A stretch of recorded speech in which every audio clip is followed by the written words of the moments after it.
Sejam bem-vindos ao nosso programa Cirurgia Plástica Sem Mitos.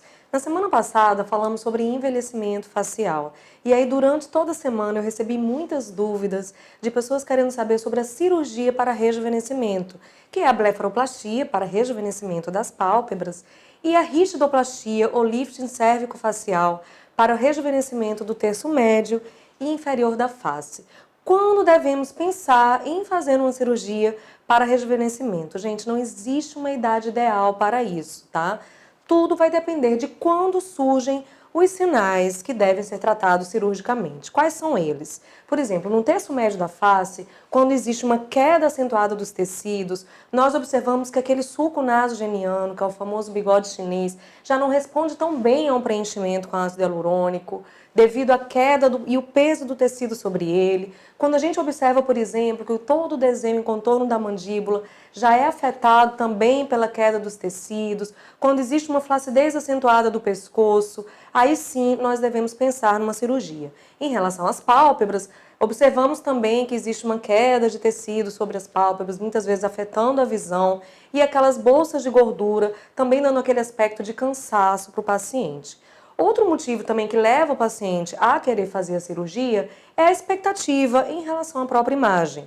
A gente sabe que existem procedimentos minimamente invasivos, como por exemplo lasers, bioestimuladores de colágeno, preenchimentos, que geram resultados mais discretos e muitas vezes menos efetivos e menos duradouros. Então, se a pessoa tem uma expectativa maior, se ela quer de fato um tratamento mais efetivo, mais duradouro, aí sim essa pessoa é candidata a fazer a cirurgia de lifting cérvico-facial e blefaroplastia.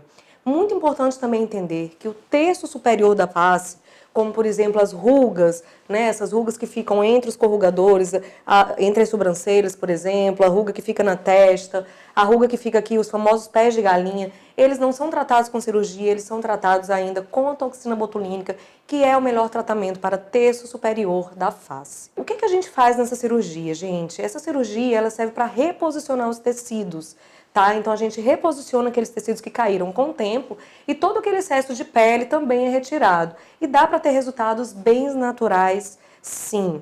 Em relação às pálpebras, também tratamos o excesso de pele palpebral e as famosas bolsinhas de gordura que dão aquele aspecto cansado para o paciente. É importante também entender que existem cicatrizes, como toda cirurgia, e essas cicatrizes nós tentamos posicionar de forma que elas fiquem o mais escondido possível. Elas vão ficar ou na raiz da implantação do cabelo ou dentro do cabelo. Isso aí vai depender do caso, da indicação do cirurgião e da técnica que ele vai utilizar para isso. Tá, gente? E talvez você esteja se perguntando o que leva uma pessoa a fazer uma cirurgia para rejuvenescimento? O que eu vejo aqui no consultório? Por que as pessoas buscam tanto tratamentos rejuvenescedores? Eu sempre observo que a maioria das pessoas elas não se enxergam com a idade que tem. Por exemplo, uma pessoa de 60 anos, ela não se sente como tem os 60 anos. Ela se sente com a alma mais jovem na maioria das vezes. E é muito difícil, por exemplo, olhar no espelho e ver que a sua imagem física, ela não condiz com a sua alma, com aquilo, com aquela disposição, com todo aquele vigor que você sente. Então a cirurgia ela vai servir para que você consiga ter uma aparência mais agradável e envelhecer gostando mais do que você está vendo no espelho, assim como também todos os outros tratamentos rejuvenescedores. Outra coisa que eu sempre falo para os meus pacientes e que também é muito importante é que ao invés de ficar pensando também só em procedimento e em cirurgia, é possível a gente agregar a nossa aparência física, tudo aquilo que a gente aprendeu ao longo da vida. E isso também embeleza. Toda a experiência, toda a educação, todo o conhecimento do mundo, tudo isso torna a pessoa mais interessante. E é possível sim. Uma frase que eu sempre falo, uma palavra que eu sempre uso, que é embelecer. Então é possível, usando da tecnologia, dos tratamentos e das cirurgias, ter uma aparência mais jovem, mas também não podemos esquecer dos outros fatores para que a gente possa envelhecer cada vez melhor. Foi um prazer estar com vocês.